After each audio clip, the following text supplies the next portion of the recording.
ഇപ്പോൾ V Venu chief secretary നമുക്കൊപ്പമുണ്ട്. V Venu sir, very good morning. നമ്മൾക്ക് ലഭ്യമായ വിവരങ്ങളൊന്ന് പറയാമോ?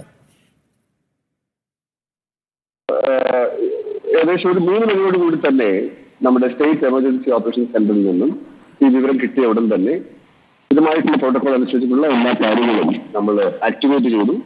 അതിന്റെ അടിസ്ഥാനത്തിൽ ഇപ്പോൾ നിങ്ങളൊക്കെ റിപ്പോർട്ട് ചെയ്ത പോലെ തന്നെ നമ്മൾ ജില്ലാ ഭരണകൂടത്തിന്റെ ഏറ്റവും പ്രധാനപ്പെട്ട ഉദ്യോഗസ്ഥർ അടക്കം രക്ഷാപ്രവർത്തകരും NDRFന്റെ എക്സ്പേർട്സും എല്ലാവരും സൈറ്റിലെത്തിയിട്ടുണ്ട്.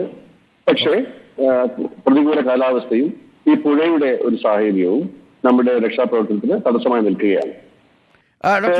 ഇംപ്രൂവ് ചെയ്യും. അതായത് ഈ മുണ്ടക്കൈ ഭാഗത്ത് കുറച്ചുപേർ ഒറ്റപ്പെട്ട് കിടക്കുന്നു എന്നാണ് ഇപ്പം അവിടെ നിന്ന് കുറച്ച് ആളുകൾ നമ്മളെ വിളിച്ചു പറഞ്ഞത്. ഞങ്ങൾക്കും കിട്ടിയിട്ടുള്ളത് അത് എത്രയാണെന്നോ അല്ലെങ്കിൽ അവരുടെ what kind of actual danger ആണെന്നോ നമുക്ക് കൃത്യമായിട്ട് പറയാനായിട്ടില്ല. അതിന് ആൾക്കാരൊന്ന് ക്രോസ് ചെയ്ത് പോയി ഇവരുടെ വീടുകൾ സന്ദർശിച്ചാലാണ് നമുക്ക് അറിയാൻ പറ്റുക. അതിന് മറ്റൊരു ഇതുള്ളത് സൊല്യൂഷൻ ഉള്ളത് നമുക്ക് എയർ സർവീസസ് പ്രസ് ചെയ്യാനാണ്. എയർഫോഴ്സിന്റെ 2 ഹെലികോപ്റ്റേഴ്സ് റെഡിയായി നിൽക്കുകയാണ്. ഓക്കെ, എനിക്കൊന്ന് 7 കൂടി പുറപ്പെടും അല്ലേ? മണിക്കൂറിനകത്ത് അവർ എയർബോൺ ആവുമെന്നാണ് ഞങ്ങൾ വിശ്വസിക്കുന്നത്. ഓക്കെ, നമുക്ക് ജീവൻ നഷ്ടപ്പെട്ടവരുടെ എന്തെങ്കിലും വിവരങ്ങൾ റിപ്പോർട്ട് ചെയ്യപ്പെട്ടിട്ടുണ്ടോ?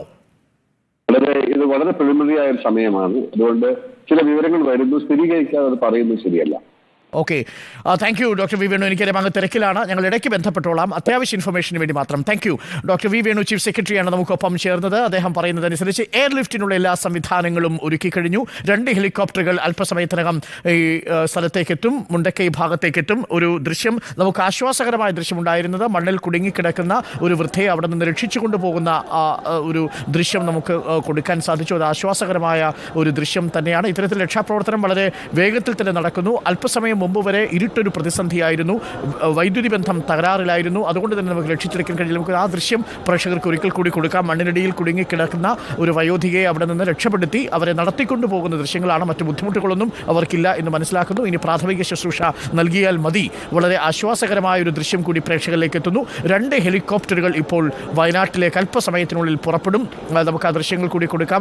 നിരവധി പേരെ കുടുങ്ങിക്കിടക്കുന്ന ഇടങ്ങളിൽ നിന്ന്, മണ്ണിനടിയിൽ നിന്ന് ഒക്കെ രക്ഷിച്ചു കൊണ്ടുപോകുന്നതിൻ്റെ ദൃശ്യങ്ങളാണ് പ്രേക്ഷകർ ഇപ്പോൾ കണ്ടുകൊണ്ടിരിക്കുന്നത്. പ്രധാനപ്പെട്ടൊരു വിഷയം മുണ്ടക്കൈ ഭാഗത്തേക്ക് എത്തിച്ചേരാൻ കഴിയുന്നില്ല എന്നുള്ളതാണ്. അതേസമയം ചില വിവരങ്ങളും ചില ദൃശ്യങ്ങളും നമ്മളെ ഭയപ്പെടുത്തുന്ന ദൃശ്യങ്ങൾ കൂടിയുണ്ട്. അത് തീർച്ചയായും ആശങ്കപ്പെടുത്തുന്നതുമാണ്. ഒരു കുഞ്ഞടക്കം 5 പേരുടെ ജീവൻ നഷ്ടപ്പെട്ടിട്ടുണ്ട് എന്നാണ് പ്രാദേശികമായി ലഭിക്കുന്ന വിവരം.